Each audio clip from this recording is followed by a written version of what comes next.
When you're feeling anxious, you might feel stuck or unsure of how to feel better. You might even do things that unwittingly fuel your anxiety. You might hyper-focus on the future and get carried away by a slew of what-ifs. How do you reduce your anxiety right now? What if I start to feel worse? What if they hate my presentation? What if she sees me sweating? What if I bomb the exam? What if I don't get the house? You might judge and bash yourself for your anxiety. You might believe you're negative. Worst case scenario thoughts are indisputable facts. Thankfully, there are many tools and techniques you can use to manage anxiety effectively. Below, experts shared healthy ways to cope with anxiety right here, right now. Reducing anxiety symptoms right now. How do you reduce or eliminate your anxiety and anxiousness right away? Here are 9 ways to do so that have been shown to work. 1. Take a deep breath. The first thing to do when you get anxious is to breathe. Deep diaphragmatic breathing is a powerful anxiety-reducing technique because it activates the body's relaxation response. It helps the body go from the fight or flight response of the sympathetic nervous system to the relaxed response of the parasympathetic nervous system.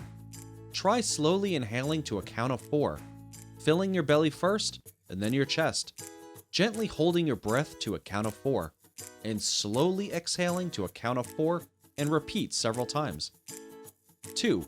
Accept that you're anxious. Remember that anxiety is just a feeling, like any other feeling. By reminding yourself that anxiety is simply an emotional reaction, you can start to accept it. Acceptance is critical because trying to wrangle or eliminate anxiety often worsens it. It just perpetuates the idea that your anxiety is intolerable. But accepting your anxiety doesn't mean liking it or resigning yourself to a miserable existence. It just means you would benefit by accepting reality as it is, and at that moment, reality includes anxiety. The bottom line is that the feeling of anxiety is less than ideal, but it is not intolerable. 3. Realize that your brain is playing tricks on you. Psychiatrist Kelly Highland, MD, has seen firsthand how a person's brain can make them believe they're dying of a heart attack when they actually have a panic attack. She recalled an experience she had as a medical student. I had seen people having heart attacks and look this ill on the medical floors for medical reasons, and it looked exactly the same. A wise, kind, and experienced psychiatrist came over to the patient and gently, calmly reminded him that he is not dying, that it will pass, and his brain is playing tricks on him.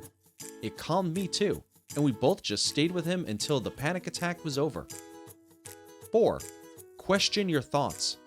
When people are anxious, their brains start coming up with all sorts of outlandish ideas, many of which are highly unrealistic and unlikely to occur. And these thoughts only heighten an individual's already anxious state. For instance, say you're about to give a wedding toast. Thoughts like, "Oh my God, I can't do this, it will kill me," may be running through your brain. Remind yourself, however, that this isn't a catastrophe, and in reality, no one has died giving a toast. Yes, you may be anxious, and you may even flub your toast, but the worst thing that will happen is that some people, many of whom will never see you again, will get a few chuckles, and that by tomorrow, they will have completely forgotten about it. We suggest asking yourself these questions when challenging your thoughts. Is this worry realistic? Is this really likely to happen? If the worst possible outcome happens, what would be so wrong about that? Could I handle that? What might I do? If something terrible happens, what might that mean about me? Is this really true, or does it just seem that way? What might I do to prepare for whatever may happen? 5. Use a calming visualization. Picture yourself on a riverbank or outside in a popular park, field, or beach. Watch leaves pass by on the river or clouds pass by in the sky. Assign your emotions, thoughts, and sensations to the clouds and leaves, and just watch them float by. This is very different from what people typically do. Typically, we assign emotions, thoughts, and physical sensations certain qualities and judgments, such as good or bad, right or wrong, and this often amplifies anxiety. Remember that it is all just information. 6. Be an observer without judgment. Use a 3x5 index card with the following written on it. Practice observing thoughts, feelings, emotions, sensations, judgment, with compassion, or without judgment. I have had patients come back after months or years and say that they still have that card on their mirror or upon their car dash, and it helps them. 7. Use positive self-talk. Anxiety can produce a lot of negative chatter. Tell yourself positive coping statements, Diebler said. For instance, you might say, "This anxiety feels bad, but I can use strategies to manage it." 8. Focus on right now. When people are anxious, they are usually obsessing about something that might occur in the future. Instead, pause, breathe, and pay attention to what's happening right now, he said. Even if something serious is happening, focusing on the present moment will improve your ability to manage the situation.